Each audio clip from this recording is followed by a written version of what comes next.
गुरु प्यारी साध संगत जी, नमस्कार जी। आप सब कैसे हो? आशा करती हूँ बाबा जी के श्री चरणों में अरदास करती हूँ कि मालिक की कृपा से आप सब बहुत खुश होंगे, मौज बहार में होंगे और अवश्य ही भजन सिमरन में होंगे। साध संगत जी, मैं हाजिर हूँ आज आप सभी से एक बहुत ही खूबसूरत साखी साझा करने के लिए। उम्मीद करती हूँ ये साखी आप सभी को बहुत पसंद आएगी। तो साथ संगत जी, चलिए आइए समय न गवाते हुए शुरू करते हैं। साथ संगत जी, सिखों में पांचवी पातशाही श्री गुरु अर्जुन देव जी के समय में रांका और बांका नाम के गरीब दंपति भक्त हुए हैं। जब गुरु अर्जुन देव जी अमृतसर में स्वर्ण मंदिर का निर्माण करा रहे थे, तो रांका और बांका ने बहुत सेवा की। कुछ समय पश्चात जब मंदिर निर्माण का कार्य किसी कारणवश रोक दिया, तो उन्होंने गुरुजी से घर जाने की आज्ञा मांगी। वे कहने लगे कि गुरुजी, सेवा का कार्य अभी रुक गया है, इसलिए हमें घर जाने की आज्ञा दीजिए। लेकिन फिर कभी भी हमें सेवा का मौका अवश्य दीजिए। जब भी जरूरत हो तो सेवा का मौका अवश्य दीजिए। साथ संगत जी, रांका और बांका घर लौट आए। कुछ समय पश्चात मंदिर निर्माण कार्य में पैसों की जरूरत आन पड़ी। गुरुजी ने रांका और बांका की परीक्षा लेने हेतु किसी सेवक को उनके पास 20 रुपए की सेवा लाने को भेज दिया। सेवक ने रांका व बांका के पास जाकर कहा कि गुरुजी ने भेजा है, गुरुजी ने आपको याद फरमाया है। सेवक को देखकर रांका बांका गदगद हो गए। रूंधे हुए कंठ से कहने लगे कि आज हमारा भाग्य उदय हो गया, जो आप हमारे घर पर पधारे। आपके रूप में हमें गुरुजी के दर्शन हो गए। कृपा करके हमें यह बताइए कि हम अज्ञानी जीवों को मालिक ने किस लिए याद फरमाया है। साथ संगत जी, सेवक बोला कि मंदिर निर्माण कार्य में पैसों की जरूरत आन पड़ी है, इसलिए गुरुजी ने आपसे 20 रुपए सेवा मंगवाई है। रांका बांका गरीब थे, मजदूरी करके अपना और अपने बच्चों का पेट पालते थे। 20 रुपए तो दूर, उनके पास तो 20 पैसे भी नहीं थे। राका ने बांका से कहा कि गुरुजी ने हम अभागों पर दया की है, जो सेवा का मौका दिया है, हमें इस मौके को चूकना नहीं चाहिए। बांका बोली कि अपनी लड़की शादी लायक हो गई है और फला साहूकार इससे शादी करना चाहता है। हम उससे 20 रुपए लेकर लड़की की शादी उससे कर देंगे। इस प्रकार गुरुजी की सेवा भी हो जाएगी। बांका कहने लगी कि गुरुजी की सेवा का इससे ज्यादा अच्छा मौका और क्या मिलेगा। साथ संगत जी, रांका और बांका साहूकार के पास गए और जाकर कहने लगे कि हमें 20 रुपए की सख्त जरूरत है। आप हमें 20 रुपए दे दीजिए, हम अपनी लड़की की शादी आपके साथ कर देंगे।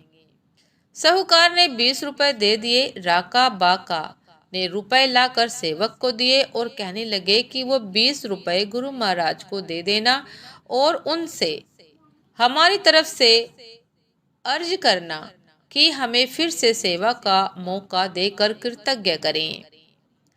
साथ संगत जी, सेवक वापस अमृतसर लौट गया। वहां जाकर वह गुरुजी के पास गया और बोला कि हुजूर, राका बाका ने 20 रुपए सेवा के लिए भिजवाए हैं, लेकिन हुजूर, उन्होंने तो कमाल कर दिया। गुरुजी ने पूछा कि क्या कमाल किया। सेवक ने बताया कि उन्होंने सेवा के 20 रुपए की खातिर अपनी लड़की बेच दी। गुरुजी ने कहा कि फिर इसमें हैरानी की क्या बात है, सिर्फ 20 रुपए ही तो दिए हैं। अब सेवक में इतनी बुद्धि कहाँ कि गुरु की मौज समझ जाता। वह चुप होकर बैठ गया। कुछ समय पश्चात गुरु अर्जुन देव जी ने दोबारा उसी सेवक को राका बाका के पास सेवा लाने के लिए भेज दिया। सेवक ने जाकर उससे कहा कि सेवा कार्य में फिर से रुपए की जरूरत आन पड़ी है, अतः गुरुजी ने आपको सेवा का मौका दिया है। यह सुनकर राका बाका खुशी से फूले नहीं समाये। मन ही मन गुरुजी का लाख लाख शुक्रिया अदा किया कि आपने हमें सेवा के योग्य समझा। अब राका ने अपनी पत्नी बाका से कहा कि गुरुजी ने हमें सेवा का एक और मौका देकर हम पर भारी दया की है, अतः हमें इस अवसर का लाभ उठाना चाहिए। अब लोग तो कहीं भी जाकर मजदूरी कर लेंगे।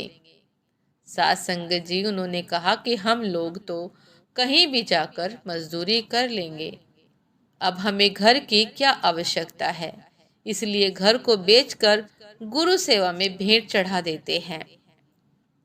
सात संगत जी, बाका ने उसका समर्थन किया कि आपने सही सोचा है। उन्होंने अपना घर और जो कुछ उनके पास था सब बेच दिया और रुपए सेवक को दिए और कहने लगे कि गुरुजी से हमें सेवा का यह सुनहरा अवसर देकर धन्य कर दिया है। गुरुजी से कहना कि उन्होंने हमें यह सेवा का अवसर देकर धन्य कर दिया है। गुरु महाराज से हमारी विनती करना कि भविष्य में भी हमें सेवा से इसी प्रकार निहाल करे। सेवक वापस लौटा और बाका के रुपए की सेवा लाकर गुरुजी को भेंट की और कहने लगा कि गुरुजी, उन भक्तों की सेवा के मामले में कोई मुकाबला नहीं किया जा सकता। उन्होंने तो सेवा के लिए सब कुछ ही बेच दिया और आपसे आगे भी सेवा की याचना की है। सात संगत जी, गुरुजी ने कहा कि ऐसा करके उन्होंने मुझ पर कोई एहसान नहीं किया। सेवा भेजी है तो अपने लिए भेजी है। राका बाका की अभी और परीक्षा बाकी थी, इसलिए गुरुजी ने उस सेवक से कहा कि जाओ, राका बाका को दरबार में लाओ, उनसे कहना आकर दरबार की सेवा करे। सेवक ने जाकर गुरु का हुक्म सुनाया। गुरु का हुक्म सुनकर राका बाका खुशी के मारे नाचने लगे और कहने लगे कि गुरुजी ने हम पर भारी मौज की है, जो हमें दरबार की सेवा लायक समझा। दरबार में एक पंथ दो काज हो जाएंगे, सेवा भी करेंगे और गुरु दर्शन और सत्संग से अपना जीवन भी सफल बनाएंगे। राका बाका दरबार में आकर भंडारे के लिए जंगल से लकड़ियां और भंडारे के अन्य कार्यों में सहयोग करने की सेवा करने लगे। एक दिन गुरु अर्जुन देव ने किसी सेवक से पूछा कि ये राका बाका क्या सेवा करते हैं। सेवक ने जवाब दिया कि गुरुजी भंडारे में सेवा करते हैं, भंडारे के लिए जंगल से लकड़ियां काट कर लाते हैं।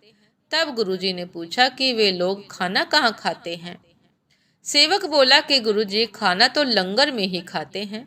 गुरुजी कहने लगे कि फिर सेवा कहाँ हुई? जो काम करते हैं उसके बदले में खाना खा लेते हैं, तो यह तो मजदूरी या नौकरी हुई। राका बाका को इस बात का पता चला तो उन्हें अपनी भूल का एहसास हुआ। अब वे जंगल से रोजाना 2 गट्ठे लकड़ियों के लाने लगे।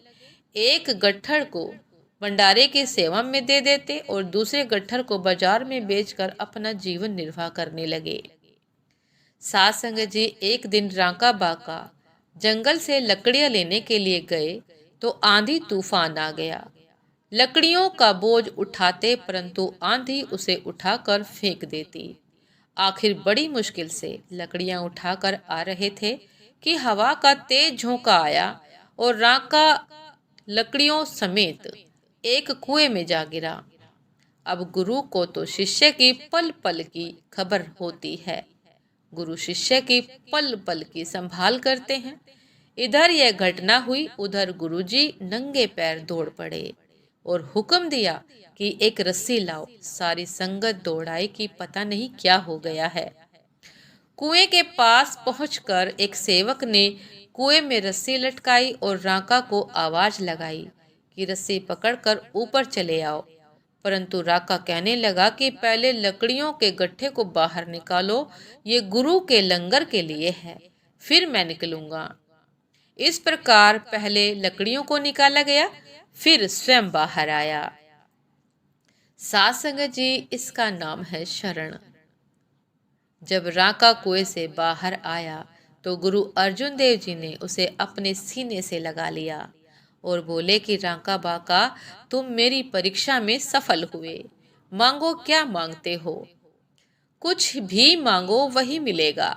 राका बाका गुरुजी के चरणों में गिरकर बड़ी दीनता से कहने लगे कि हे सतगुरु, हमें आपकी सेवा के सिवाय और कुछ भी नहीं चाहिए। सतगुरु के रक्षक और सच्चे साथी होते हैं। सतगुरु शिष्य के रक्षक और सच्चे साथी होते हैं। वे प्रतिकूल परिस्थितियों के समय, यहाँ तक कि मौत के समय भी अपने शिष्य का साथ नहीं छोड़ते, परंतु जब मालिक या सतगुरु परीक्षा लेते हैं तो कई बिरला ही उत्तीर्ण हो पाता है।